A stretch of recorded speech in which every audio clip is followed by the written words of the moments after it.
Non ci pensare mai a noi. Non ti voltare, non scrivere. Non ti fare fottere dalla nostalgia. Ever heard about the dark history behind the Hollywood sign? Or the old Hollywood tycoon whose life ended at his own birthday party? Behind the glitz and glam of Hollywood are stories of loss, heartbreak, and deception. Stay tuned. We've got the 20 most heartbreaking moments in Hollywood history. I'm afraid. Afraid of what? Something that's been on my mind for a long time now.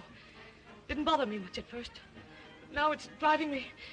No, I can't go on. 20. Peg Entwistle. Broadway performer Peg Entwistle traveled to Hollywood in 1932 in an attempt to break through for the big screen. After signing with RKO Studios shortly after, she starred in the thriller 13 Women. Sadly, a huge portion of her performance was cut from the finished movie. And to make matters worse, RKO decided not to extend her contract. On the evening of September 16, 1932, Peg scaled the Hollywood sign and made her fatal leap.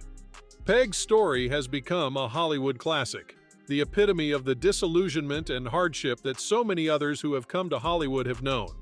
The actress, whose real name was Millicent Lillian Entwistle, came to America with her father, who passed away in 1922. In 1929, she claimed in a court case that her husband, Lee Keith, had pulled a handful of hair from her head. And get this, he denied ever marrying her. Despite her rocky personal life, she was successful in New York's Theater Guild but wanted more. Entwistle lived with her uncle to make ends meet and hoped for a career in movies when the Theater Guild moved to California. She kept performing in plays, especially winning praise for her performance in The Uninvited Guest. In 1932, she was eventually cast in a movie called 13 Women, but the actress fell into a deep depression when all but 15 seconds of her part were edited out. So after telling her uncle she was going to see some friends, she climbed a ladder on Hollywood sign's H and jumped from there. 19. The Twilight Zone. Warner Brothers had huge plans for their 1982 big-screen adaptation of The Twilight Zone, a beloved TV series. 2 of the 4 episodes were to be helmed by renowned directors John Landis and Steven Spielberg. The goal was to tell 4 distinct stories, each directed by a different director. In Landis's piece, 61-year-old Vic Morrow played a racist white man who travels through time to the lives of persecuted people of color. So he finds himself on the run from U.S. soldiers in Vietnam, the Klan pursuing him in the South, and Nazis hunting him in Germany. Sadly, on the final day of production, tragedy struck. While filming the Vietnam part, Morrow and 2 young performers, Micah Din Lei and Renee Shin-Yi Chen, crashed to death. The stunt helicopter pilot, confused by fireworks, crashed on top of the performers. And yet, the decision was taken to complete the film and release it, despite the horrible catastrophe. Landis removed the scene with the helicopter in order to do this. Because of this, the Vietnamese portion of the plot was cut down, and Landis, along with other members of the production team, were cleared of manslaughter charges. Later, it was discovered that the production disregarded child labor laws. But guess what? The relatives of the victims reached an undisclosed settlement in their cases against the filmmakers and the studio.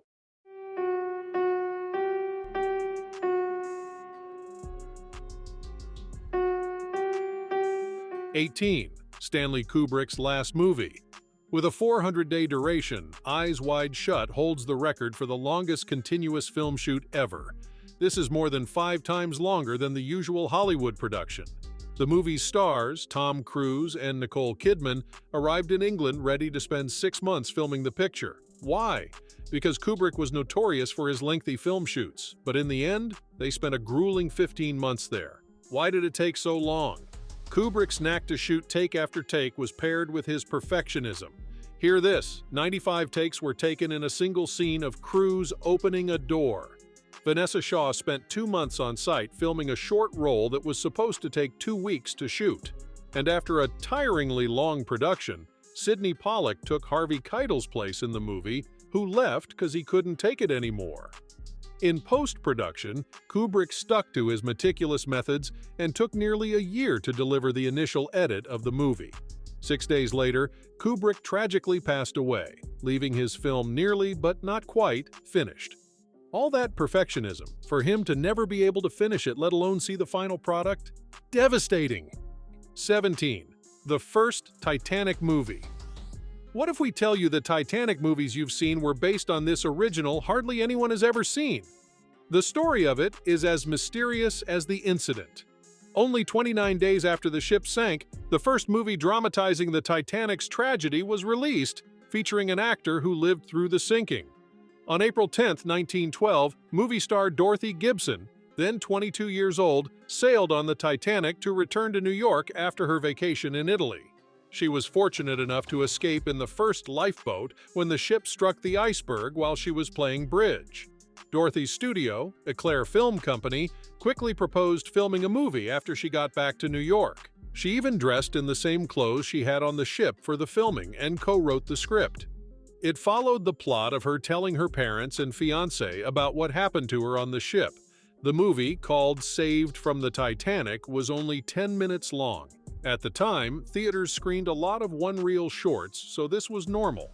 They combined clips shot at a movie studio in New Jersey and on a docked ship in New York Harbor with stock photos of icebergs and newsreel footage. Despite some criticism that it was an opportunistic money grab, the film was a big hit everywhere.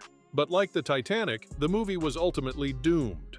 The movie's only surviving prints were destroyed in a mysterious studio fire in 1914. You think this is easy? Answer me! No. 16. Kelsey Grammer. Recognized for his lead part in Frasier, Kelsey Grammer is an expert at making people laugh with his unique brand of deadpan humor. The comedian's life is as far apart from a comedy as it gets, which is something that most people are unaware of. Following the split of his parents, Grammer was forced to live with his grandparents. Things got worse when his grandfather passed away when he was 12. His father's life was taken away in a home invasion the following year. Without a doubt, Grammer's 18-year-old sister's kidnapping and assault by 4 guys in 1975 marked the lowest point of his life. Even worse, Grammer's sister survived being captured but passed away soon after. Karen was kidnapped, assaulted, and fatally assaulted by 4 guys in 1975 when Kelsey was a student at Juilliard. She was waiting for her boyfriend to finish work at a Red Lobster restaurant when the men made an attempt to rob her. They carried her to their flat, where they mercilessly attacked her out of fear that she would recognize them. Then, her kidnappers informed her that they would release her. With a pillowcase placed over her head, she was placed in their car and taken to a mobile home park where she was released. But one of the men left her for dead after stabbing her in the neck and back several times. She attempted to get help at one of the trailers after they left, but no one was home, so she bled to death.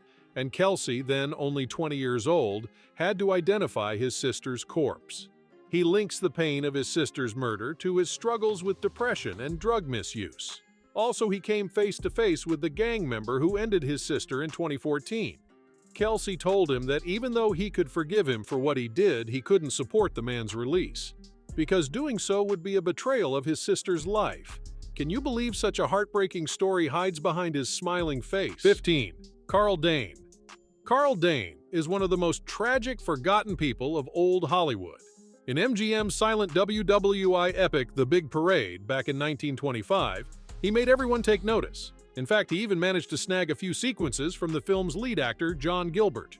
Carl truly put himself into his job after receiving positive reviews for the film.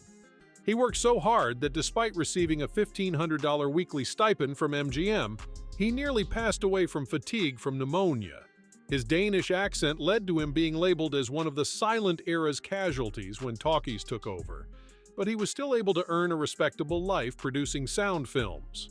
However, by 1930, everything had completely collapsed for him as his contract with MGM was canceled. Dayne went on to experience a nervous breakdown.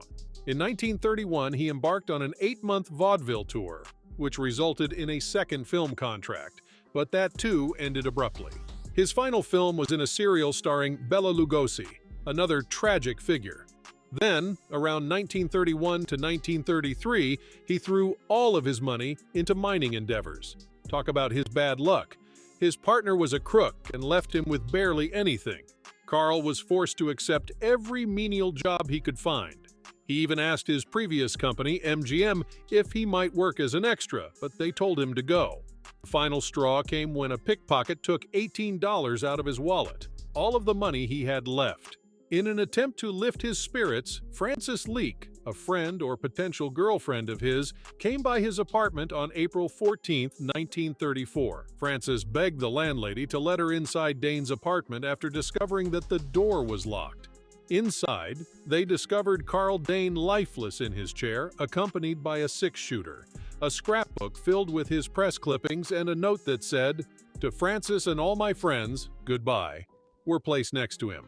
He was just 47 years old. Carl Dayne deserved a better life than that. Well, it's a great idea, but do you think that I'm doing the right thing? Is Duke Bradley doing the right thing to you? 14. Jean Harlo. Before Marilyn Monroe, there was Jean Harlo, the first blonde bombshell. The mother of the actress, whose actual name was Jean Harlo, is who we'll talk about first to give you some context. She watched her daughter succeed as an actress and then encouraged her to follow in her footsteps once that dream fell through.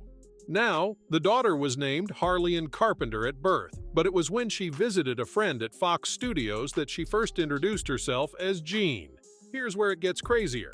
Mama Jean enrolled her daughter at the Hollywood School for Girls, but she eloped at the age of 16 because she had no interest in acting. But young Harlo changed her mind and got back into acting by 1928. In fact, she left her husband to star in an incredible 43 movies over the course of almost 10 years. However, when her second husband mysteriously passed away in 1932, at least one of Harlo's extramarital affairs was revealed. Her health was another badly hidden secret. It was also revealed that the girl had scarlet fever and meningitis as a young child. As an adult, she also underwent an emergency appendectomy, and drinking was blamed for her swollen appearance. While filming Saratoga, Harlo caught influenza, a severe case of sunburn, and some kind of a throat disease. The actress suddenly slipped into kidney failure, and 2 days later, at the young age of 26, she passed away. The dream of conquering Hollywood, a dream that wasn't even hers to begin with, left behind. 13. Black Dahlia. Elizabeth Short was an actress who adored all things black, from her hair to her chic outfits. She also liked to wear dahlias in her hair, which is how she got the nickname of Black Dahlia. But the truth was that the young actress had witnessed darkness her entire life. Her father abandoned their huge family when she was just 5 years old, and he later staged his own ending. Being dependent on public assistance as a child and suffering from respiratory issues and asthma, Elizabeth Short had a very tough childhood. But when her father reappeared, she accepted his offer of moving in with him to a house in California. While this is what brought her to Hollywood, it also brought her face to face with a whole other set of issues. Short's life had become rather disorganized by the time she turned 19 years old. She went through several romances, was arrested for underage drinking, and was kicked out of her father's house in 1943. Robert Manley, who stayed the night with her and last saw her in a hotel lobby on January 9, 1947, was the last person to see her alive. FBI papers state that on January 15th, Short's body was found in the field of an otherwise ordinary Los Angeles neighborhood, but with her body slashed in half. And despite hundreds of leads and interviews, the criminal of Short has never been caught. Nobody knows what happened to her or why. 12. Walt Disney. Walt Disney was at the top of the world in 1938. The previous year, he had released Snow White and the Seven Dwarfs, a film that would go on to become a landmark of motion picture history. Millions of people would come to adore it, and it would go on to establish his studio as a top player. He considered what he could do to support the people who loved him as the money started to pour in. Like any other devoted child, he chose to get his parents a brand new home in Hollywood. He believed it to be a token of thanks and love, but little did he know that it would be the start of a nightmare that would follow him forever. To be near their son, Elias and Flora Disney moved into their home soon after. Flora told Walt shortly after the move that the furnace was giving off an odd odor. Walt dispatched some workers to check things out, and upon inspection, they concluded that everything was in order. Soon after, the maid arrived in the wee hours of the morning to find the old couple unconscious. Reports stated that there appeared to be evidence of a furnace explosion. Elias was very sick but survived, while Flora, 70 years old, had passed away. And at 82, Elias also passed away 3 years later. After Walt's brother Roy had the furnace inspected by an expert, the final report declared it to be a death trap and the house basically unfit for living. Those who knew Walt said that while he was obviously heartbroken by their death, he also placed the burden on himself. Walt never talked to anyone about what had happened. Many believed for years later that the fact that his films featured motherless main characters, Pinocchio and Bambi for example, was somehow related to his guilt. You're enough to drive a woman insane running off like that. Show me how much you're gonna miss me.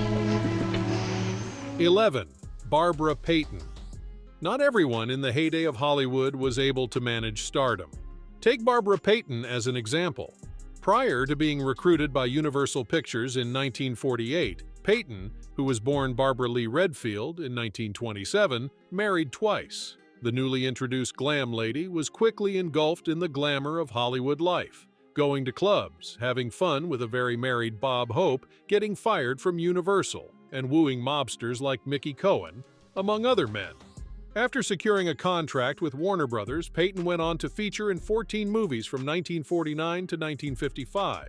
What happened next? Well, she got divorced from her third marriage to actor Franchot Tone, and her fourth marriage to fisherman Tony Provas. Due to her excessive drinking, Payton had bounced checks, sex jobs, and once was discovered sleeping on Sunset Boulevard, while only wearing a coat and bathing suit.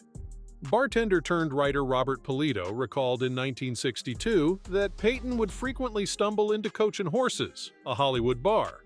She was overweight, drunk out of her mind, and open to talking to anyone who would listen. In 1963, Polito typed the audio recordings for her memoirs, which Leo Guild had ghostwritten. The actress's body was discovered at her parents' San Diego home 4 years later. 10. Thomas Ince. Can't recognize the name? As one of the first film business tycoons, Thomas Ince worked behind the scenes. But he also passed away in a very mysterious manner. Not only did Ince establish the first movie studio with sound stages and sets, but he was also the first to use a script. In the end, his business would become MGM. Oh, and he started and then sold Paramount Pictures after selling MGM. In 1924, he embarked on a cruise to celebrate his 42nd birthday. Yes, even as his new studio was failing and bankruptcy was on the cards. Charlie Chaplin and actress Marion Davies were among the guests on newspaper mogul William Randolph Hearst's boat. According to the official account, Ince experienced severe indigestion after his dinner. He was hauled off the yacht and placed in a hotel in Los Angeles, allegedly under the supervision of a physician. Next day, he returned home and died under mysterious circumstances.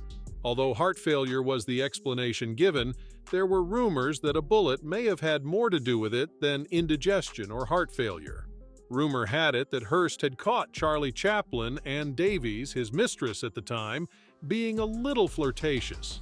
Hearst attempted to shoot at Chaplin out of jealous wrath, but he missed and ended Ince's life in the process. And guess what? Ince's wife received a huge trust fund while another witness was granted a lifetime work contract. That's some indication that there was a cover-up, right? So what exactly happened? No one knows. Ince was conveniently cremated very, very quickly. Oh, do you feel the breeze from the subway? Isn't it delicious? 9. Marilyn Monroe. You know who needs no introduction? A Hollywood superstar like Marilyn Monroe. She was born in Los Angeles, California on June 1, 1926. Marilyn had a difficult childhood, moving between foster families and orphanages and experiencing several instances of sexual assault. As an adult, she pursued a career in modeling, which helped her obtain roles in a number of movies. Her roles made the most of her alluring personality, solidifying her as a legitimate 1950s sex icon. But then she chose to study acting with Lee Strasberg at the Actors Studio after growing tired of constantly portraying the flirty blonde. At just 16, Monroe married her first husband. She went on to achieve great success in modeling, acting, and singing. But despite her widespread fame, Marilyn Monroe struggled with severe sadness. It was the many miscarriages, failed marriages, unrelenting media attention, and personal struggles. As a result, Monroe passed away on August 5, 1962, at the age of 36. Her death was ruled out to be from ingesting a deadly combination of chloral hydrate and Nembutal. These medications, which were prescribed for her sleeplessness and anxiety, showed how severely mentally ill she was in her final years, allegedly even requiring a stint at a psychiatric facility. Many conspiracy theories have been created regarding Monroe's ties to the Kennedy family, suggesting that her overdose, which appeared to be accidental, may not have been at all. It's possible that we will never fully understand what she was going through in her final days, or if her death was intentional, either by her or through foul play. But there's no denying that her death left a huge hole in Hollywood that no actress has filled since. Any special advice for the young people who drive? Take it easy driving. The life you might save might be mine. 8. James Dean. Considering how short his cinematic career was, it's a monument to just how enormous a talent James Dean was. Born in Marion, Indiana on February 8, 1931, Dean moved to Los Angeles, where he studied acting with James Whitmore. He made appearances in a number of advertisements and had little parts in a number of TV series before making his breakthrough with 1955's East of Eden, which led to his first Academy Award nomination. Dean cemented himself as the face of disturbed youth in the 1950s with the adolescent movie classic Rebel Without a Cause. His only other feature film was Giant, for which he was nominated for a second and final Oscar. Dean's brief film career was cut short by his sudden death on September 30, 1955, at the age of 24. On his way to Salinas to compete in an auto race, the young actor died in a car crash in a little village close to Paso Robles, California. Dean drove his brand new Porsche, which he had replaced with his station wagon at the last minute. As an avid enthusiast of motor racing, Dean was prohibited from participating in any races during the filming of Giant, which explains why he was so excited to test drive his new vehicle once the project was completed. 7. George Reeves. Like the Man of Steel he would play years later, George Reeves was raised in a modest Midwest farming town. His mother sent him to Pasadena, California to begin a fresh life when his parents got divorced when he was still a young kid. Reeves' passion for the arts intensified as he got older, and while attending college, he started studying acting and singing. He eventually joined the esteemed Pasadena Community Playhouse and developed his acting skills there. After landing a supporting role in Gone with the Wind, Reeves was able to pursue other movie roles. He acted in primarily B-movies in the late 1940s, but the 1950s were defined by his most iconic portrayal to date. Yes, as Clark Kent, Superman in the hit TV series The Adventures of Superman. Many believe that Reeves' end on June 16, 1959, was because of his frustration at being cast for children's TV shows. But given the circumstances of his death, many questioned whether foul play played a role. For instance, as he was reportedly performing his last act upstairs, there was a party going on downstairs. Although witnesses reported hearing only one gunshot, many bullet holes were discovered in the room where he passed. And while Reeves's official cause of death was listed as self-inflicted, a number of his friends and other actors firmly felt the mafia was responsible for his assassination. Some people continue to hold the view that he died due to an intoxicated accident, like a fight with friends or his fiancée, Leonore Lemon. Or was Reeves's death caused by his alleged affair with the wife of notorious Hollywood fixer Eddie Mannix? The mystery still exists today.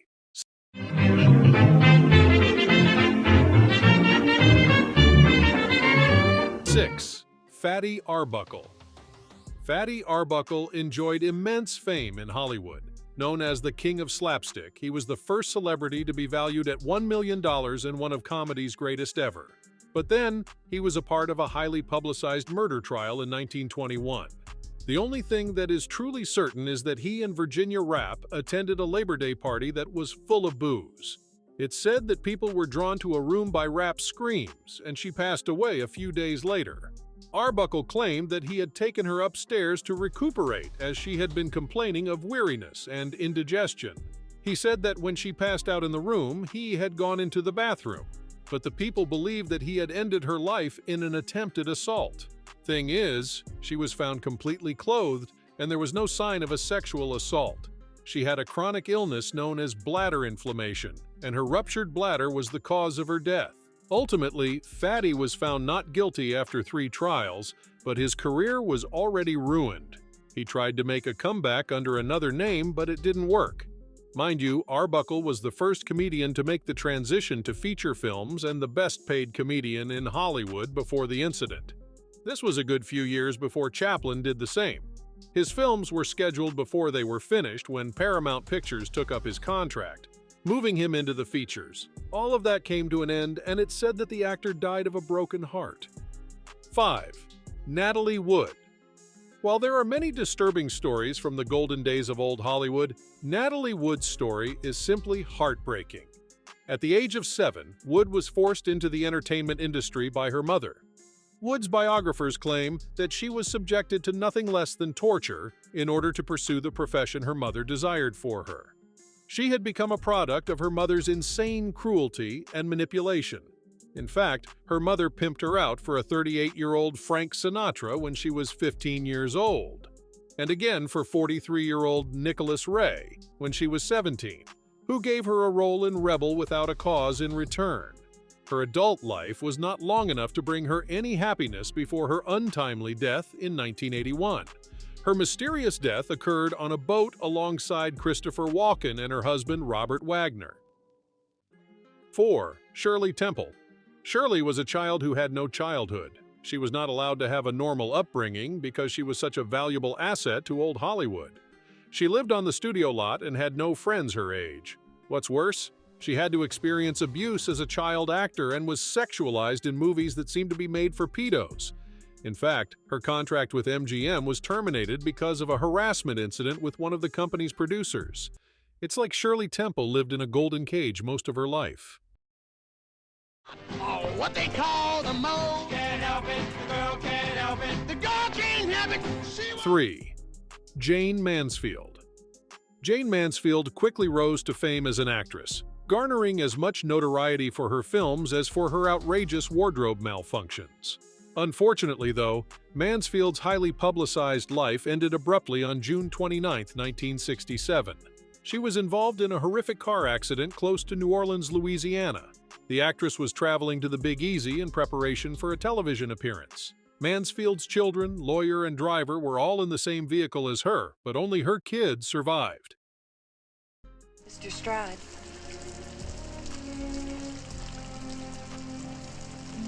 2. Gail Russell. Hollywood isn't for everyone. Gail was almost pathologically shy, but turned to acting at the age of 18, a move she regretted for the rest of her life. To cope with the nerves, she fell into alcoholism in the early 1950s, so much so that she stopped getting work. Her body was discovered when worried friends and her landlord went to see how she was doing. She had apparently been dead for at least 2 days, passed away from chronic alcoholism and liver failure at the age of 37. Do you suppose there is such a place, Toto? There must be. 1. Judy Garland. Judy Garland had a smile that could light up a room, but beyond that was a terribly disturbed human being who was silently screaming for help. Many executives thought she was ugly when she first started working at MGM, so the studio made her lose weight. Garland suffered psychologically and physically as a result of this.